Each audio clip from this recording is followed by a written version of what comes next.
Okay, so picture this. You start your week by committing to a massive $50,000 bill for a second adoption. Huge deal, right? Your wife puts in her notice at work to focus on the growing family, and then literally just days later, your company unceremoniously lays off 20% of its workforce. No warning, no backup plan, nothing. Well, that is the exact situation Caleb Panza found himself in. But, instead of just updating his resume and begging for another job, he made this incredibly scrappy, life-altering decision to build his very own SaaS company. So in this explainer, we are going to look at exactly how he went from absolute zero to over $10,000 in monthly recurring revenue. And look, we're covering explicit, actionable mechanics here, not just some fluffy, inspirational story. So our agenda for today: 1. Hitting the rock bottom. 2. Building in public on Twitter. 3. The AI SEO growth engine. 4. Managing the churn equilibrium. And 5. The ultimate 0 to 10K playbook. Let's get right into it. All right, Section 1, hitting the rock bottom. So Caleb's inciting incident wasn't, a gentle nudge into entrepreneurship. It was a sudden, terrifying push right off a financial cliff. He realized that someone else's poor financial decisions had just put his family in this deeply vulnerable position. And his response, he said, "I just had a really stubborn conviction that I'm going to serve my family, or I was going to go make it happen myself." Survival basically meant swallowing his pride. He and his co-founder, Matt, they had to say yes to absolutely everything to keep the lights on. WordPress updates, design work, whatever it took, until they could finally afford not to. They were just hustling, buying themselves the time to actually build their own product. And man, that early grind was brutal. Looking at this timeline, they launched their app, Post4Me, a tool for devs to integrate social media posting into their software in late July 2025. The first 4 months, absolute crickets. They fought tooth and nail just to reach $300 in monthly recurring revenue. It took them 5 agonizing months of pushing to finally hit $500 in MRR by January 1st, 2026. To put that into perspective, that is just 50 users paying $10 a month. It perfectly illustrates the slow, painful reality of those early days that honestly, most founders just give up on. Moving on to Section 2, building in public on Twitter. So that New Year's Day milestone kind of changed everything. They hit $500 in MRR, started doing a push-up challenge to celebrate every new milestone, and Caleb made the call to start posting his Stripe revenue directly to Twitter. And this brilliantly shows the massive difference in his marketing approach. On the left side here, you see the vibe of his initial launch tweet back in July. Super corporate, stealthy, kind of apologetic, like, "Hey guys, I did a thing, nobody likes me." And it totally flopped, got maybe 200 views. But check out the right side. Once he embraced radical transparency, his tone completely shifted to pure hype. "My first SaaS just hit $5,000 MRR. So crazy proud." He realized from watching other founders that you don't actually need people to follow you for years to give you $1. You just have to be incredibly transparent about your journey right in the moment. The results of that transparency? Oh, they speak for themselves. That $5,000 milestone tweet pulled in 24,000 impressions and a staggering 6.4% engagement rate. And here's the kicker, for anyone watching who's maybe a little afraid to share their journey. Having zero audience wasn't a handicap at all.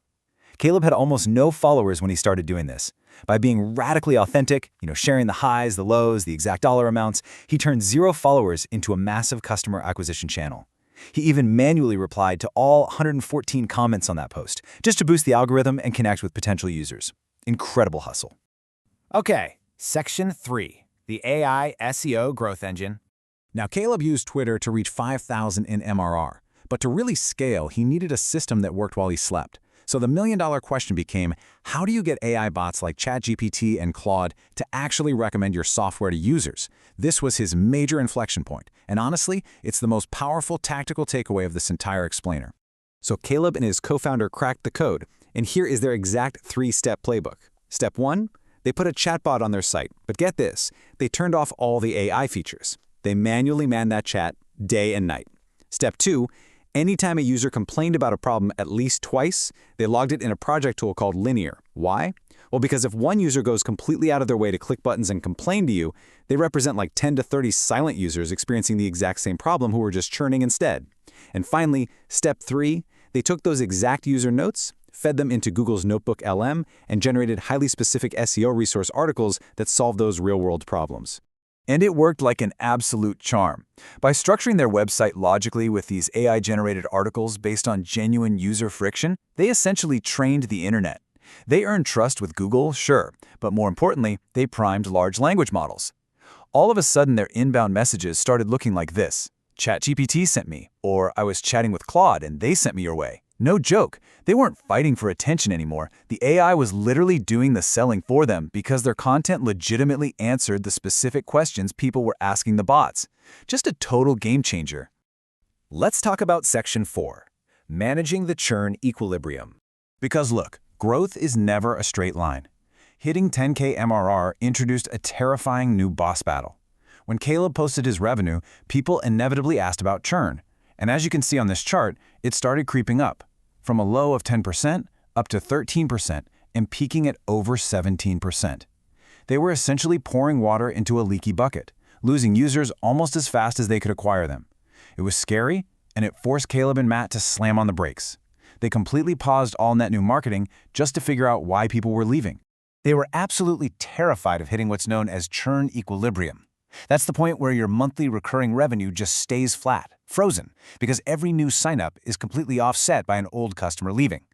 To fight this, Caleb had to dive deep, and I mean deep, into his product's analytics. He invested heavily in telemetry, basically tracking exactly how users interacted with the app, so he could watch exactly where users were losing value in those crucial first 10 minutes of onboarding. You really have to understand user behavior before you can justify spending another single dime on marketing. All right, Section 5, the ultimate 0 to 10K playbook. Let's bring this all together and synthesize the exact tools and mindset required to execute this. For both technical and non-technical founders out there, this table lays out the standard playbook of tools Caleb uses to ship so fast. They use Vercel for hosting their marketing sites seamlessly. React Router and ShadCN provide them with these customizable, high-quality user interfaces right out of the box. Stripe is, of course, non-negotiable for handling payment processing. PostHog, as we just talked about, is their absolute engine for analytics and telemetry to fight that churn. And lastly, GitHub. And Caleb's biggest piece of advice here, stop storing your code locally or on a random Google Drive. Get it on GitHub so you don't lose your entire company to a random hard drive crash. But beyond the tools, the mindset is what actually builds the business, right?